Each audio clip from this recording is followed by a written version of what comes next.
Come on. That's what some would tell you. Don't I have responsibility back home? I have.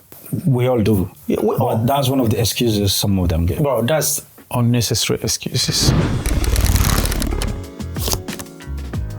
All right, guys, welcome back to Beyond the Shift. I'm Eric. Today I got a special guest by the name of Mr. Savior King-Davidson. So we're gonna jump into his challenges, join in, and see how he got the name. My guy, welcome to the channel. Thank you very much for inviting me over. And why are you smiling? It's a pleasure to be here. It's a pleasure. Yeah. One thing about life is we help others by lifting them. You've been somebody that I've known for years, and being a goalkeeper, there are people I will turn down, but for you, you've always had that respect for me from the beginning. We've never had any issue, so I appreciate it. I will always make a time for you. I appreciate it. Anyways, let's go back. So, who is King-Davidson? My name's King-Davidson, and I'm a man with many stories. Many stories. Yes. I'm a Nigerian, and I grew up in a very big household, and it's been a sporting family, but I was the only one that took after my father's legacy as a boxer. Every one of my family plays soccer, so I choose to go into boxing. Even though I don't like boxing at that time because I was young, but my father, he said, "Oh, you're an African parent. Oh, I want you to do boxing," and that was how.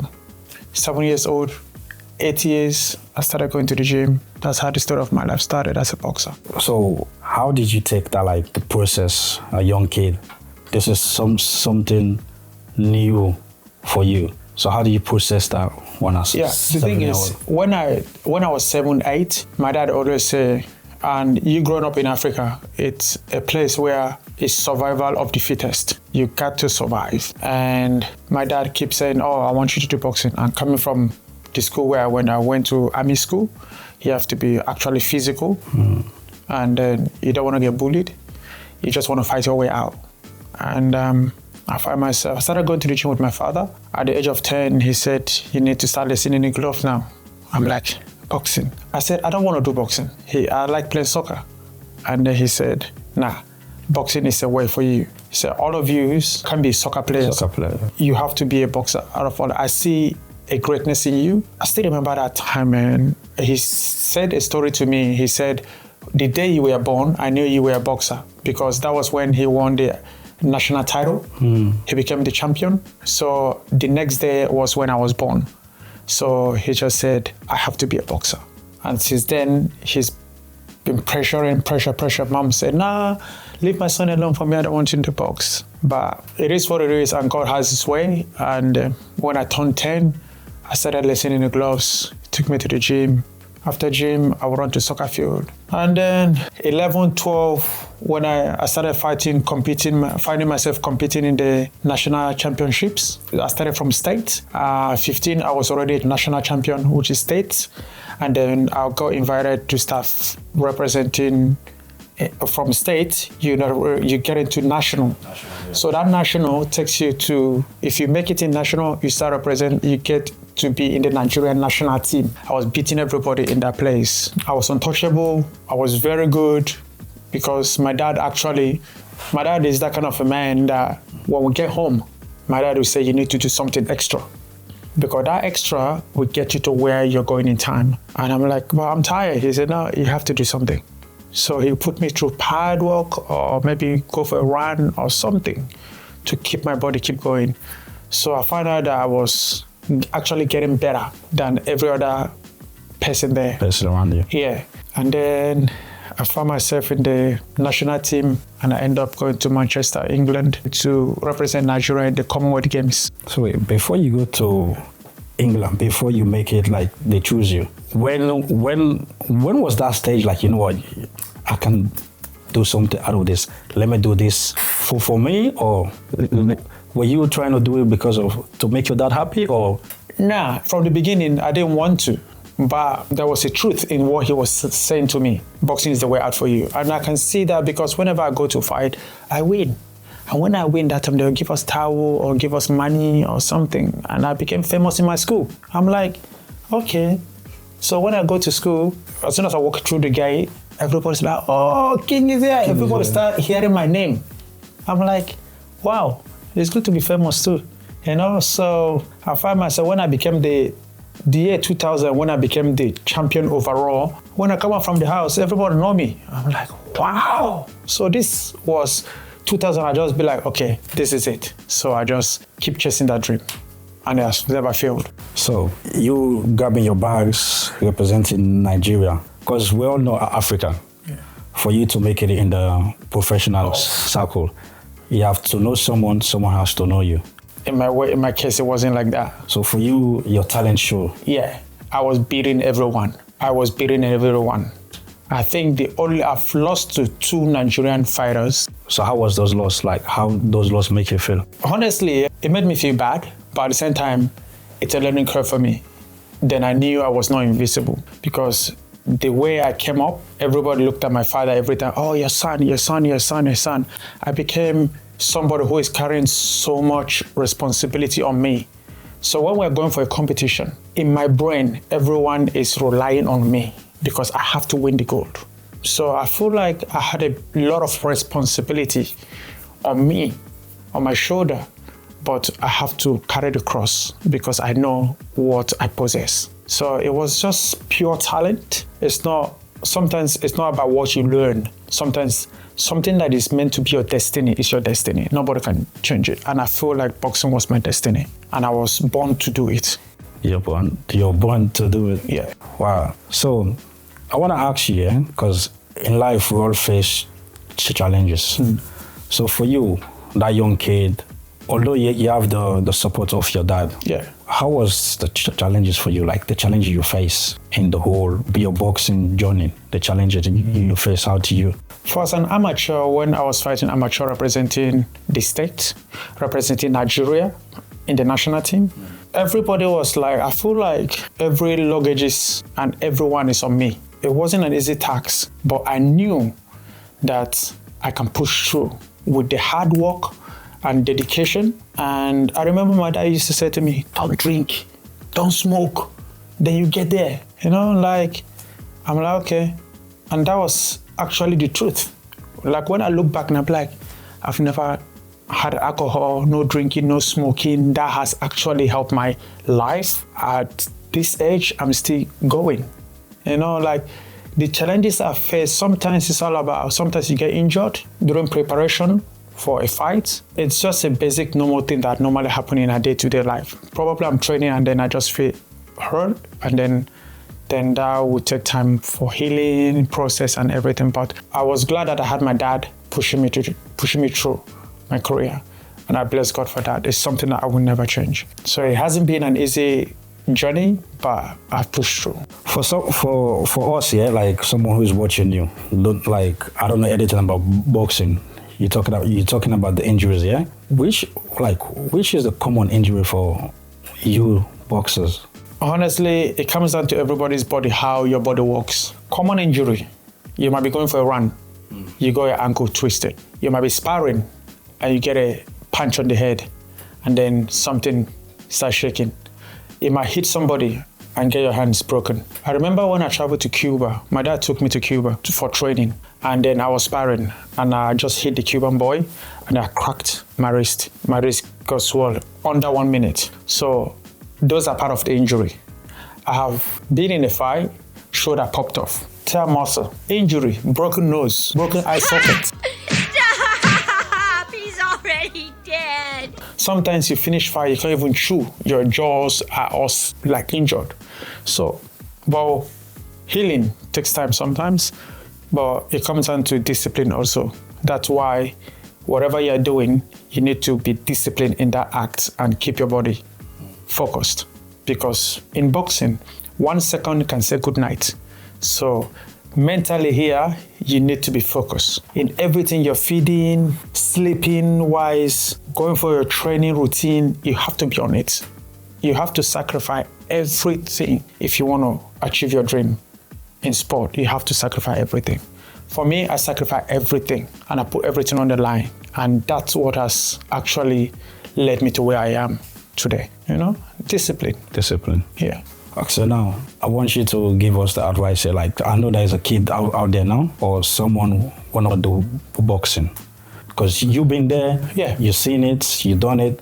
To the young ones growing up and wants to take on a journey as a boxer, first of all, discipline. And discipline does not start not just for me who is your trainer or whoever that is going to be your trainer. It comes down to parenting also. The young ones, to achieve their dream, first of all, discipline starts from home. The parent has to be part of that discipline routine. What time do your kids sleep?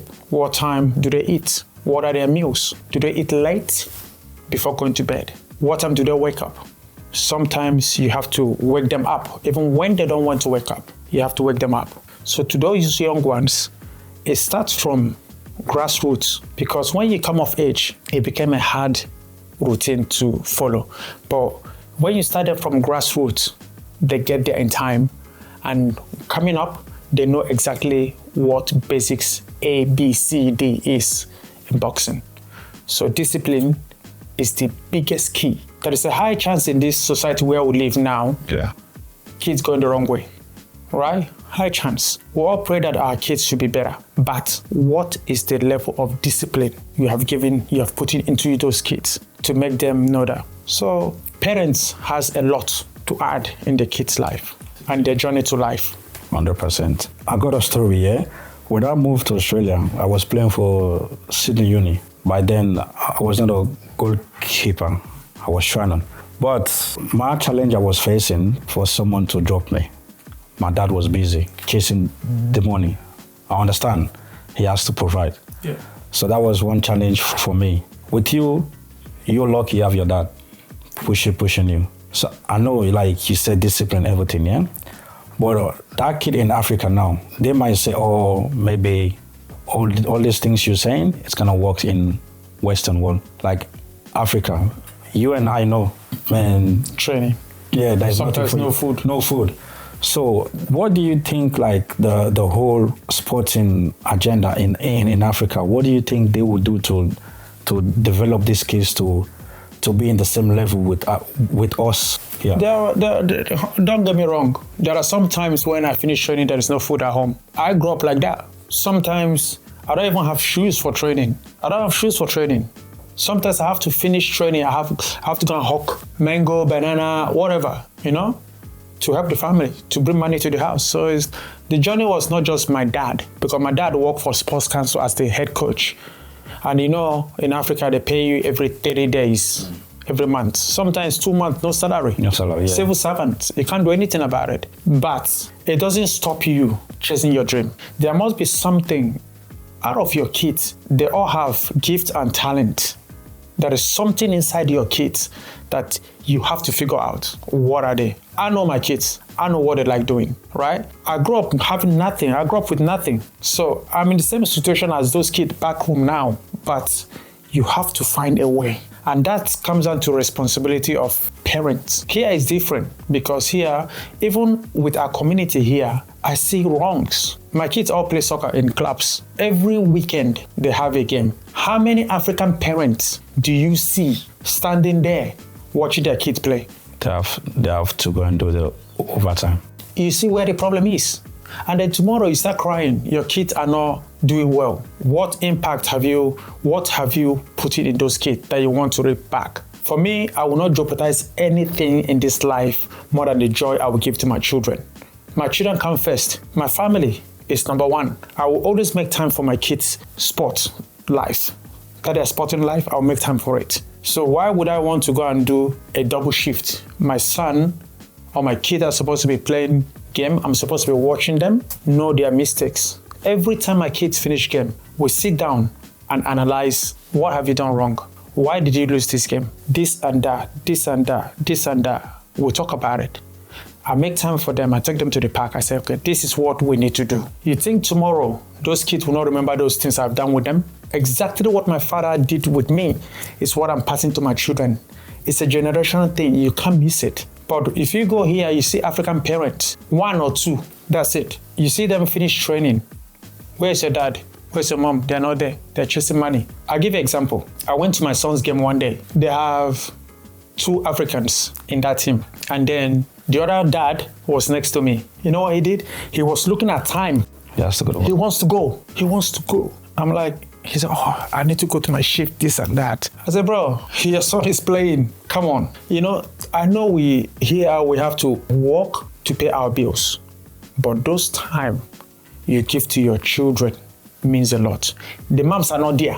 Moms, African moms, sorry to say, they're not trying. How many of them have you seen? It all depends though. Like some of them, they do want to help, but it comes down again to the dad. They are the one. Yeah, but dad, everything don't have to fall on dad. But dad has a big responsibility. The white people, you see their moms there, 247, every game, right? Every game, they're there.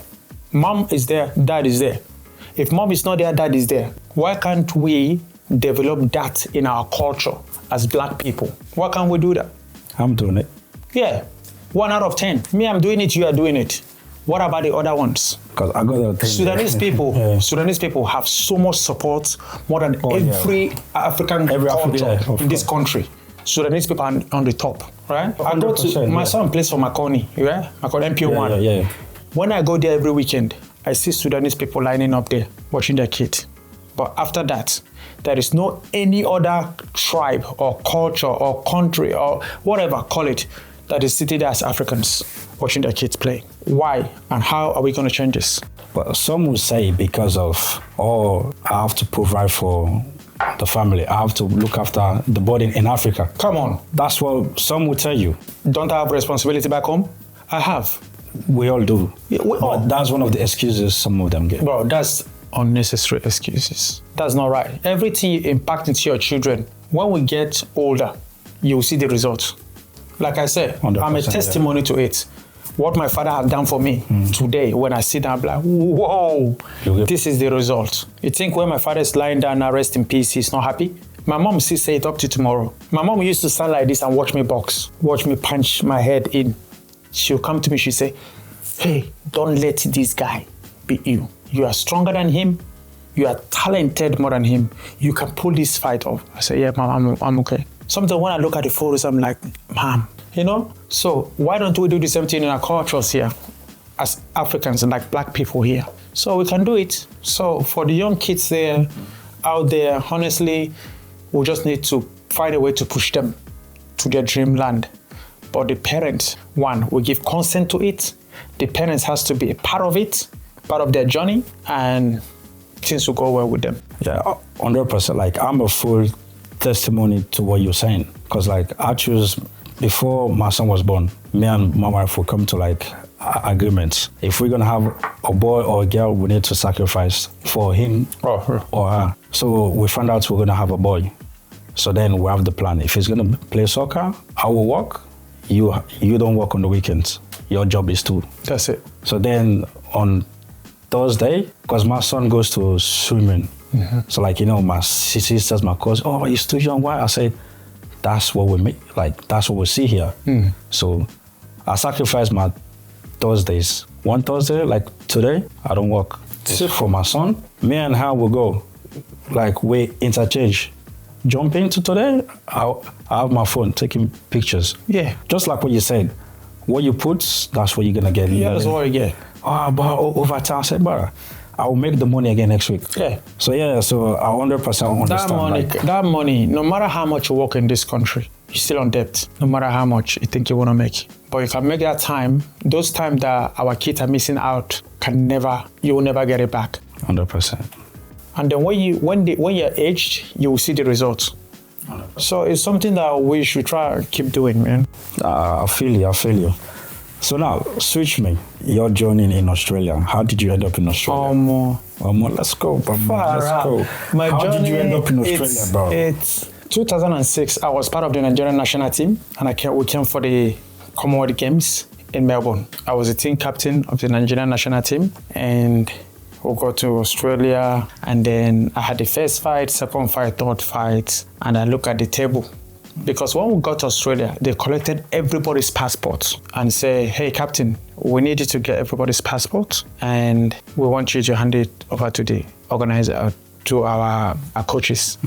And then I said, okay. So we got to Australia, I collected everybody's passport, all the boxers. When I collected the passport, in my head, I'm like, this is my last bus stop.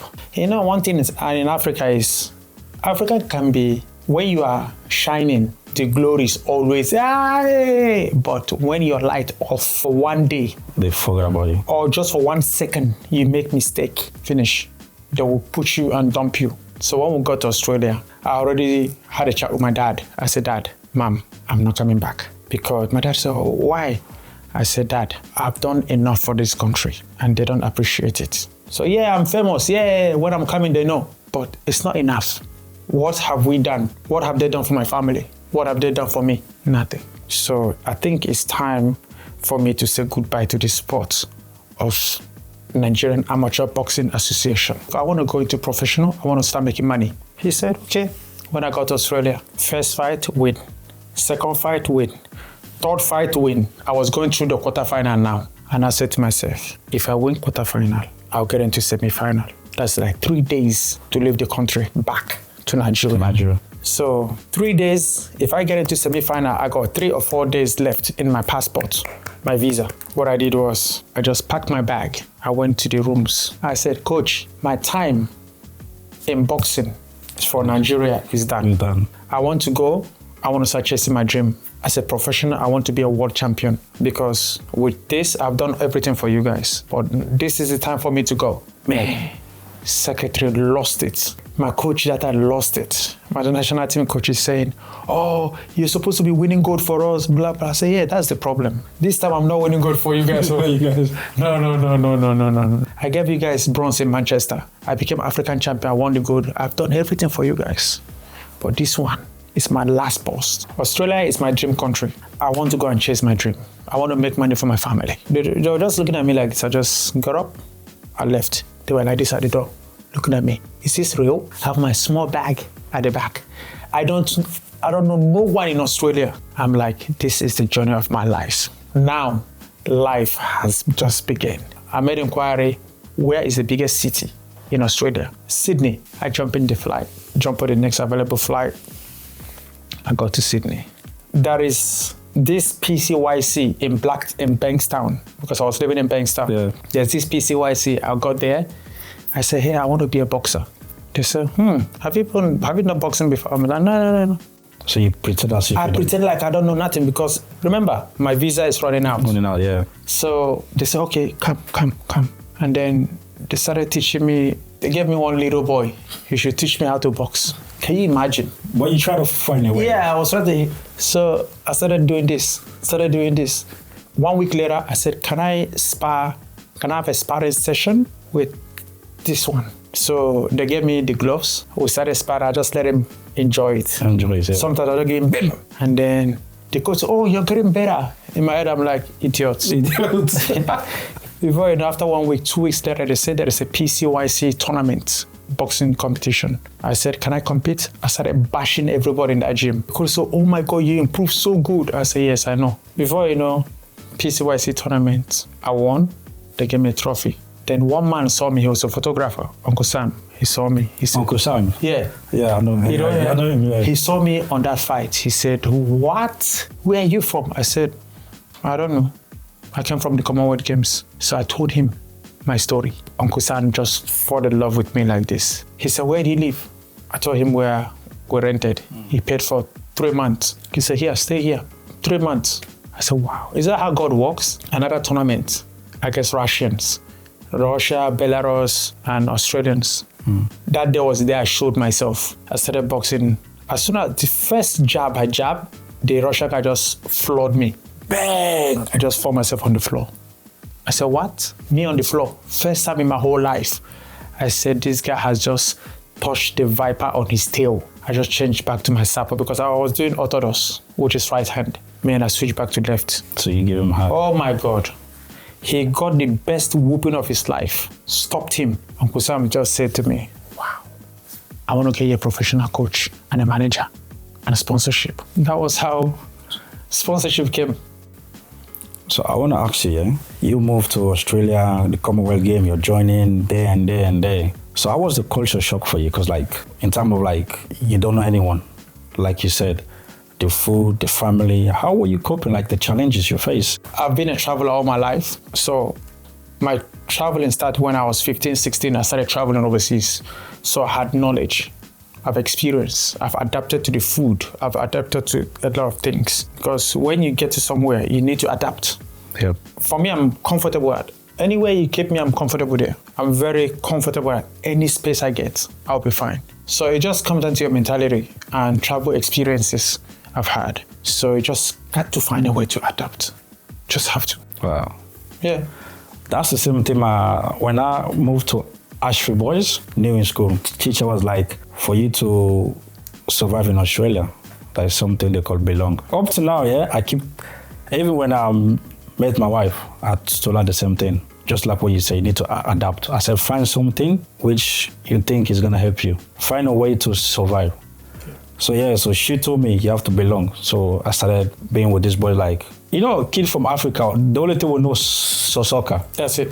But these boys here, rugby, AFL, like I started, well, sometimes I don't know what they're talking about. I just like, oh yeah, I saw it. I didn't watch, but for me to survive. So then now I got hooked to, I would say from the boys, I'm one of them. You bring NRL, AFL, I will explain. You belong. Hey, over belong now. You have to join. Yeah. So now, yeah, I want to know, like, I want you to, like, let's wake up everything. Like, I know you give us the advice, everything. With all your experience from your dad, from your soccer, from the Nigerian sport, everything, I still go back again. There is a young kid want to start their own journey, same as your sons. What advice would you give to them as a youth, adults, or even advice for the parents as well? Because you're doing a fantastic job. But the only way we can learn in life by us educating each other. Yeah.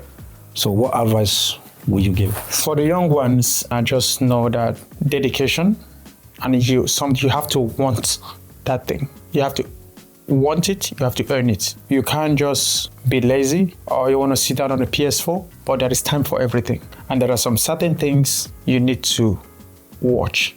There are some certain things you need to play on. They all play soccer, that's all they play. So that is teaching them more about what they are doing. For the parent, we need to make time for our children because those times when they go, you can't get it back.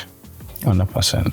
Right? So for the young kid out there, for we parents, we need to tell our children not to get involved in drugs, alcohol. Those things need to be out in their picture, in their life cycle. Who are the friends your kids are friends with? Like I always say to them, you don't hang around kids that are always swearing because tomorrow they'll wake up swearing. So my kids don't swear. I'm not saying my kids are the best kids in the world, but I know that what I've put in them stays with them. You train a child the way they should go. When they grow up, they will never depart from it, right? So dedication, how much do they want it? Sometimes the kids want to play soccer.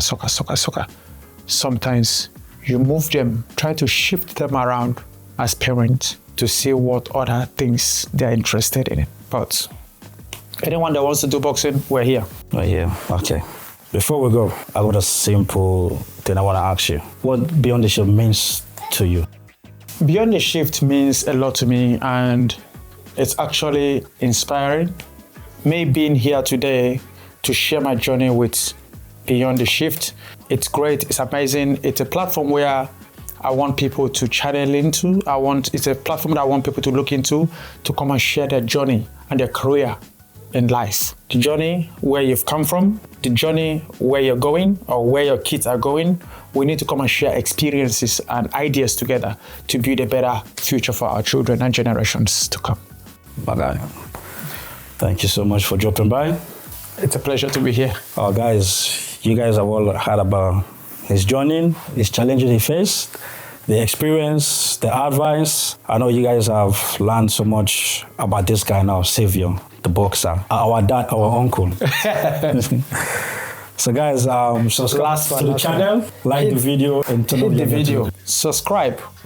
Let's talk more about Beyond the Shift. It's going to be an interesting and a very amazing topic we're going to be having time to time. And we want to hear from you guys, and we want all of you to key into that. Just hit that subscribe button. That's it. Just like it and just say something so we can hit you up and then know where we're going from. Your side, we want to hear your story. We want to share your story with you. Thank you. Okay, thank you so much. Eric, anytime. Bye, guys.